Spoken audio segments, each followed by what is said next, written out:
got on the old I-35, drove up to Dallas. It was about a 3-hour trip to get up there. Driving, not bad. Got up there, parked, got in, got my ticket, got on the plane, and flew out of Dallas and had a stop in Houston and then a layover in Atlanta. Well, when I landed at Houston, I realized that the plane I was sitting on, waiting to pick up more passengers to fly into Atlanta, would have been the same plane that I would have gotten on for $600 if I'd have drove to Houston.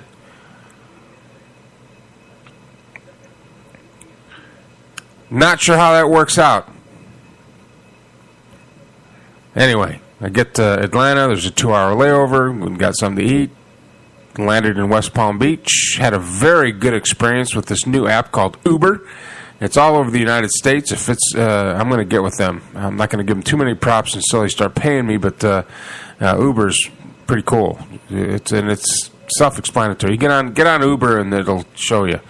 It's pretty cool. Anyway, got to the hotel. My mom was there. It was her sister that had passed away, so my mom was there and shared a room with her.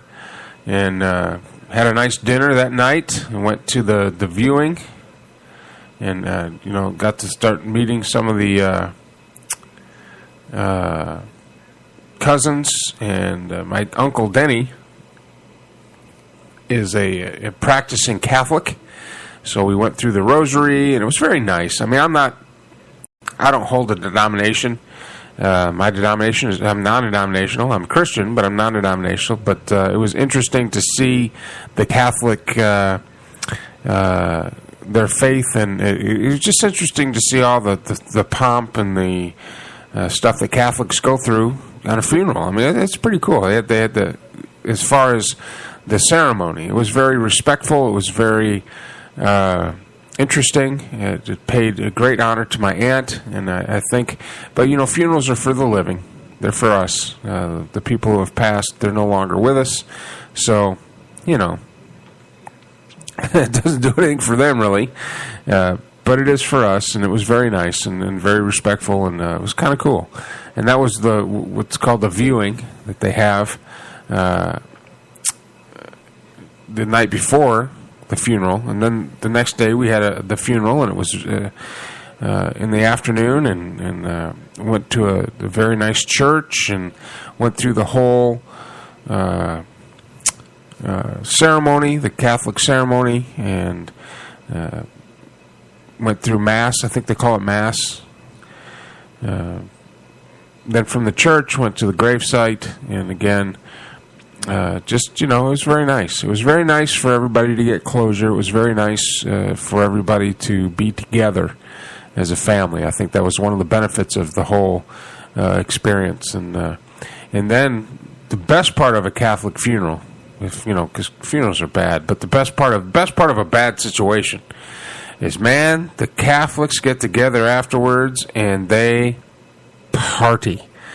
We went to a Irish bar, and all the cousins who hadn't seen each other in years, and all the aunts and all the friends, it was, Aunt Barb was there watching and feeling good.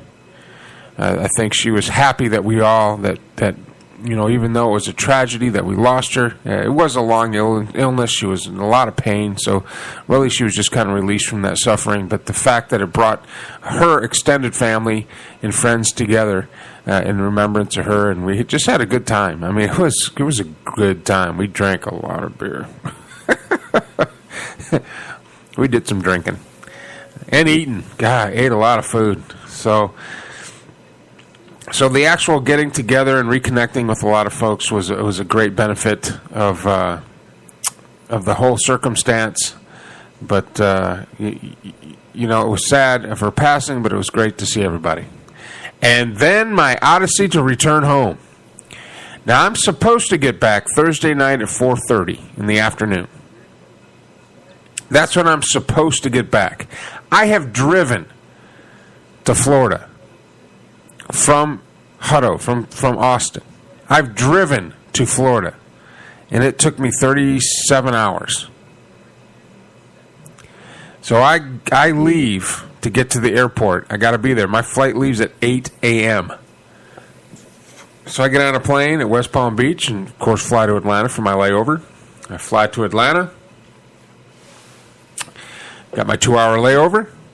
I get onto my plane from Atlanta. Let's see, it's 8. It was about 1 o'clock. I think the flight left, and it was going to fly from Atlanta to Houston, pause at Houston, fly on to Dallas. We're going to, go from Dallas, and then we're going to go, I'm going to get on my van, and about the time I get on my van and drive home, it'll be about 7:30, 8 o'clock. I'm looking at 7:30, 8 o'clock, just in time for Joe's show. I was looking forward to it, listening to his show.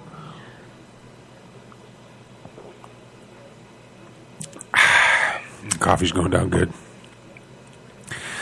So we take off from Atlanta. We're 25 minutes into the flight. All of a sudden, that plane drops out of the sky like there's no tomorrow, man. We go from 30,000 all the way down to 10,000 feet like yesterday. I was asleep during the beginning of it. So I woke up to a plane just shaking and people like screaming and stuff. I was like, what the hell's going on? And then I felt the plane start to turn, and the captain comes on and says, hello, just to let you know, sorry for the rapid descent, but we lost cabin pressure. So we're returning to Atlanta. So we get back to Atlanta. It's about 3 o'clock. And we sit at Atlanta's airport for about 3 or 4 hours before we get a new plane. So they wheel up a new plane out of the hangar because it came out of maintenance. Then we got to find a crew. So then we get a crew. By the time we leave Atlanta, it's 4 o'clock. I'm supposed to be in Dallas at 4:30. And it's 4 o'clock when we leave Atlanta. So we get out on the tarmac. We're getting ready to go. Oh, no, we're not ready to go yet. So we finally leave, and when we fly to Houston, we're flying into the face of a cold front that's coming through Dallas. So Dallas, unbeknownst to us at the time, has been shut down. They're diverting all the flights, and flights are delayed, and people are stranded because of this big, huge storm and tornadoes and hail and stuff that's going through Dallas. I didn't know this. But anyway, I landed. By the time we leave Atlanta and land in Houston, when we land in Houston, it's 7 o'clock in the evening. So when we land in Houston, we're supposed to stay on the plane and take that plane from Houston to Dallas. Well, then they come on and say, well, we're not going to take this plane because this plane's going to go out. We got to get back on schedule. So this plane's going to leave here and it's going to go to somewhere else. So we're going to get you off this plane. So they take all the passengers off the plane, and they disperse us through all these different flights going to Dallas. So my plane's supposed to leave at 9:30. 9:30 comes. 10:30 comes. 11:30 comes. Midnight comes. I'm like, you gotta be freaking kidding me. Well, I'm sorry, no, 11 o'clock. 11 o'clock, we finally get in the plane. So we get in the plane, we taxi out onto the runway, and we're sitting out there. The air conditioning is really not working on this plane either. So we're sitting there, and this guy next to me is like, he's a kid from Texas Tech, and looks like he suffers from affluenza.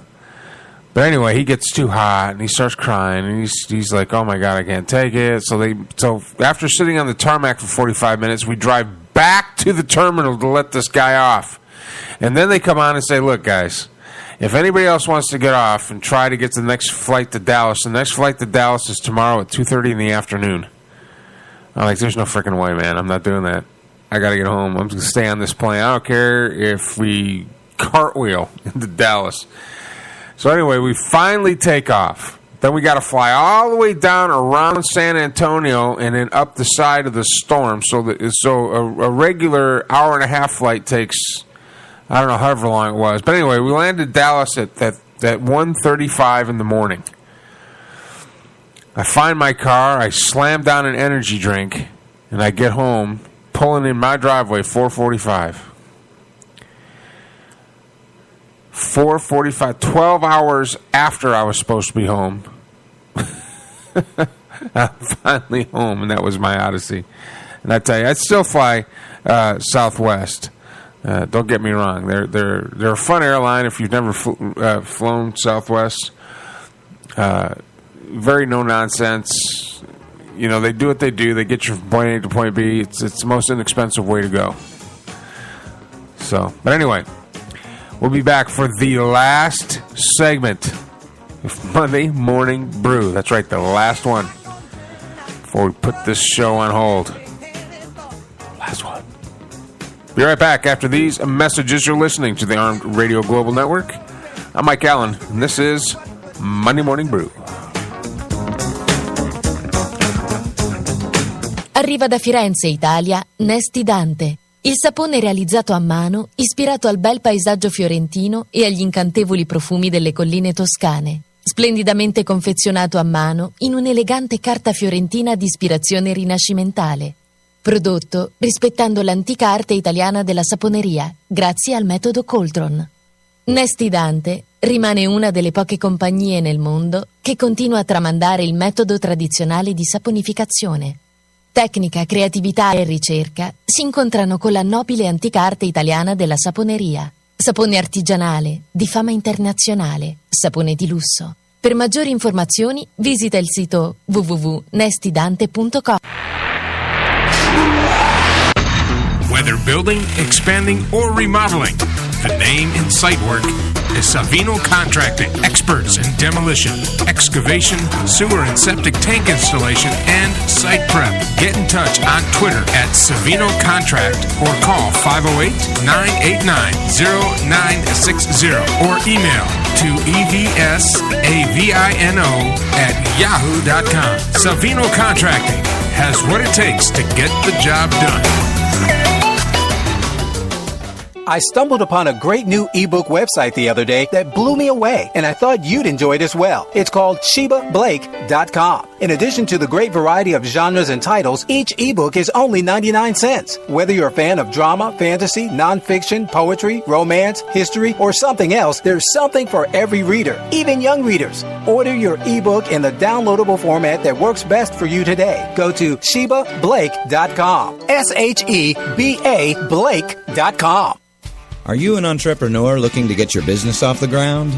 Or are you an established business in need of a plan to present to an investor? Keljo Solutions can provide you with the plan that presents you and your business to others in an organized, professional package. With affordable rates, we have the plan to fit your budget. Visit us on the web at www.keljo.net and watch your business grow. Route 106 Motors is the home of fine pre-owned vehicles. Experience a no-pressure sale with a family-friendly atmosphere. Route 106 Motors has been practicing the same simple philosophy of low prices for over a decade, and it has brought us great success. Recently, while other dealers are closing their doors, Route 106 Motors is expanding. We are a wholesale dealer, and we own the property and pay cash for all the vehicles. This allows us to sell to the consumer for a lot less than the average dealership. We are a high-volume, small-profit dealer, and we pass the savings on to you. New changes have been made at Route 106 Motors. Stop by and check out our brand-new building. Route 106 Motors, located at 569 West Street. Check our website at route106motors.com and be sure to like us on Facebook to find out about all the latest deals and savings opportunities. route106motors.com. Are you looking to buy prescription eyeglasses? Family owned and operated iframepros.com is your online store for prescription eyeglasses. Select the eyewear of your choice from our variety of frames, fill out the prescription information, and place your order in no time. After this quick and easy process, you'll receive your prescription glasses in a few days. All major credit cards accepted. Visit us at iframepros.com. That's EYEFramePros.com. See what you are missing.